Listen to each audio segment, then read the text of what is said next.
In this lesson, we will explore the recruiting process used by human resource managers to review applications, test and interview candidates, perform reference checks, and request health checks. The hiring process is the process of reviewing applications, selecting the right candidates to interview, testing candidates, choosing between candidates to make the hiring decision, and performing various pre-employment tests and checks. During the hiring process, a human resource manager will use the following steps to determine the best possible fit for the job. Review job applications, test candidates, interview selected candidates, choose candidates based on a predetermined selection criteria, perform background and reference checks, send selected candidates for a health check. Barks Dog Bone Company needed to hire another baker. Mr. Pugsley, Human Resource Manager, received over 200 applications. He knew he had to use a process to select the best possible candidate, but what should he do next? The first step Mr. Pugsley will take is to review the applications.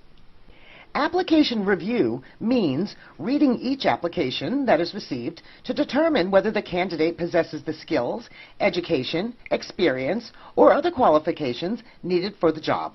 Pugsley will then separate those candidates into who will be interviewed and who will be retained on file for a period of time.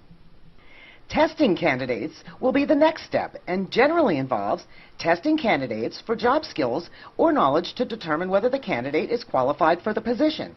Tests might include personality tests, skills tests, and physical tests.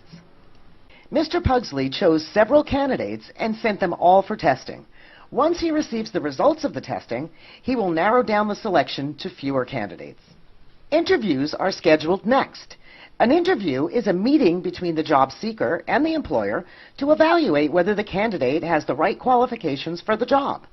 Although testing provided Mr. Pugsley with a good idea of whether the candidate would be right for the job, the face-to-face interview will tell him more about the candidate, like personal hygiene, timeliness, and manners.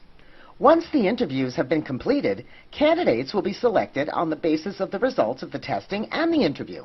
This step will narrow the pool of candidates down even more. A set of predetermined criteria is developed and may include skills, knowledge, experience, and education. Choosing a candidate is done by comparing the candidate's qualifications to a predetermined list of qualifications or criteria necessary to perform the job. Sometimes the candidate selection is done by one person. Sometimes a committee peruses the applications and interview notes and makes the decision. Mr. Pugsley will carefully review his